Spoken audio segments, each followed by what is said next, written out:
Hello guys, study SKMR में आपका स्वागत है। तो आज हम लाए हैं सहायक शिक्षण के हिंदी के मॉडल आंसर। तो चलिए शुरू करते हैं। पहला प्रश्न दिया है कि शब्दों के शुद्ध उच्चारण का विकास किया जाता है। ए दिया है लेखन शिक्षण, और बी दिया है श्रवण शिक्षण, सी दिया है वाचन शिक्षण, डी दिया है उपरोक्त में से कोई नहीं। तो इसका क्या हो जाएगा? सी, वाचन शिक्षण। ठीक है। अब दूसरा प्रश्न देखते हैं कि किसी कथा के अंतर्गत आने वाली कोई दूसरी कथा का वाक्यांश होगा। ए दिया है अनर्थ कथा, अनर्थ कथा, और सी दिया है अंतः कथा, और डी दिया है अंतर कथा। तो इसका हो जाएगा सी, अंतः कथा। ठीक है। अब प्रश्न तीसरा देखते हैं कि जिस वाक्य में मुख्य उद्देश्य और मुख्य विधेय के सिवा एक या अधिक समापिका क्रियाएं रहती है, वह कौन सा वाक्य कहलाती है? तो वह क्या कहलाती है? मिश्र वाक्य। ठीक है, सी।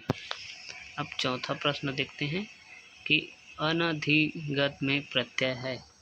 देखिए, प्रत्यय क्या है कि पीछे में लगता है, तो ये आगे वाला दे दिया है, तो ये शायद गलत हो सकता है। लेकिन अगर इसका राइट आंसर देखा जाए तो ये अनु नहीं हो सकता, इसका हो सकता है अन, बी हो सकता है। ठीक है, बाकी ये प्रश्न मेरे को गलत लगता है। चलो अब आगे वाला प्रश्न देखते हैं कि भाषा तत्वों का प्रवाह समान होता है। तो ए दिया है लिखना सुनना, बी दिया है बोलना पढ़ना, सी दिया है बोलना सुनना, और डी दिया है सुनना पढ़ना। तो इसका तो सीधा सीधा हो जाएगा डी। पहले सुनते हैं फिर पढ़ते हैं, उसके बाद लिखते हैं, तो इसको डी कर देते हैं। ठीक, डी होगा। तो अब अगला प्रश्न देखते हैं। चलिए, महेश्वर्य शब्द का संधि विच्छेद कीजिए। तो इसका ए दिया है महाधन ऐश्वर्य, महधन ऐश्वर्य, बी दिया है महाधन ऐश्वर्य, सी दिया है महाधन ऐश्वर्य, और डी दिया है महधन ऐश्वर्य। तो इसका क्या हो जाएगा? बी, महाधन ऐश्वर्य। ठीक है। अब अगला प्रश्न देखते हैं। निम्नलिखित वर्णों में से किन वर्णों का उच्चारण कंठ तालव्य से होता है? तो इसका हो जाएगा सी हो जाएगा, ए और ए। ठीक है। अगला प्रश्न देखते हैं। लोकोक्ति के प्रमुख भेद हैं। तो इसके चार हैं, प्रमुख चार भेद हैं। ठीक है। इसके अब अगला प्रश्न देखते हैं। निम्नलिखित में से संगोष्ठ व्यंजन कौन से हैं? तो संगोष्ठ व्यंजन इसके मेरे ख्याल से सी हो सकते हैं, ढ न ड़ घ, ये। ठीक है। अब बाकी व्यापम क्या लेता है इसका पता नहीं। अगला प्रश्न, गंगा हिमालय से निकलती है, वाक्य में कारक है अलग होने का। तो इसका हो जाएगा सी, अपादान कारक। ठीक। अगला प्रश्न है, वस्तुनिष्ठ परीक्षा की विशेषता क्या होती है? विश्वसनीयता। तो इसका सीधा सीधा बी ही राइट आंसर होगा। विश्वसनीयता ही होगा, क्योंकि उसमें ज़्यादा विश्वास किया जाता है। अब अगला प्रश्न देखते हैं। प्राथमिक स्तर के विद्यार्थियों को पढ़ाते समय आप हिंदी भाषा संबंधित किस पक्ष का सर्वाधिक बल देंगे? भाषा प्रयोग। इसका सी हो जाएगा। ठीक है। अगला प्रश्न है कि किंचित कौन सा विशेषण है? ए एक परिणामवाचक विशेषण है। ठीक है। अब अगला प्रश्न देखते हैं।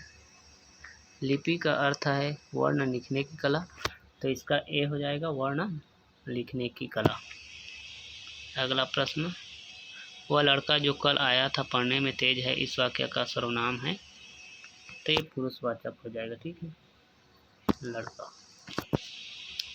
अगला प्रश्न देखते हैं कि बाह्य प्रयत्न के अनुसार व्यंजनों के कितने भेद हैं। इसके 2 भेद हैं। ठीक है, अगला प्रश्न, निम्नलिखित तद्भव और तत्सम शब्दों में अनुचित जोड़ी का चयन कीजिए। तो इसका ए हो जाएगा, किवाड़ और कपाट। ठीक है, अगला प्रश्न देखते हैं कि वाक्य के कितने आवश्यक तत्व माने जाते हैं।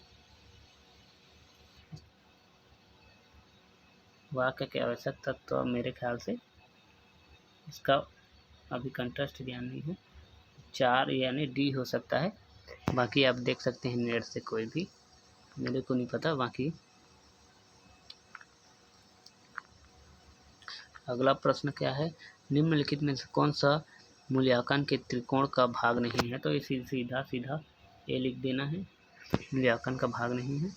शैक्षणिक उद्देश्य या शिक्षण अनुभव या अधिगम अनुभव, ये 3 तो हैं, बाकी मूल्यांकन नहीं है। ठीक है, अगला प्रश्न,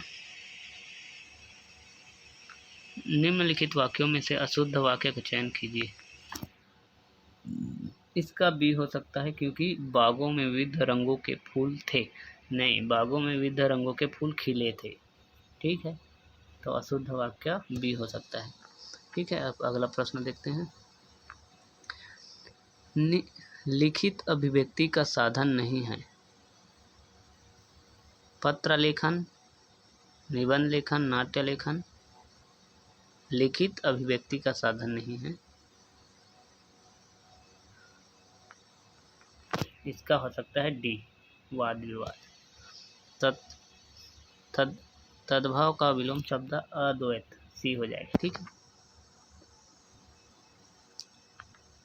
इसमें तद्भव का विलोम शब्द अद्वैत हो जाएगा। ठीक है, अब अगला प्रश्न देखते हैं, भरसक शब्द में समास है, ये अव्ययी भाव समास है। ठीक है, अब अगला, मेघ बरसने लगा में किस तरह की क्रिया का प्रयोग हुआ है।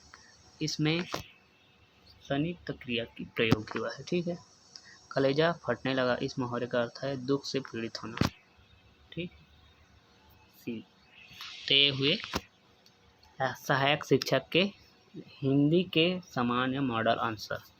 तो अगर आपको वीडियो अच्छा लगा है तो लाइक करें और इस वीडियो को शेयर करें और इस चैनल को जरूर सब्सक्राइब करें।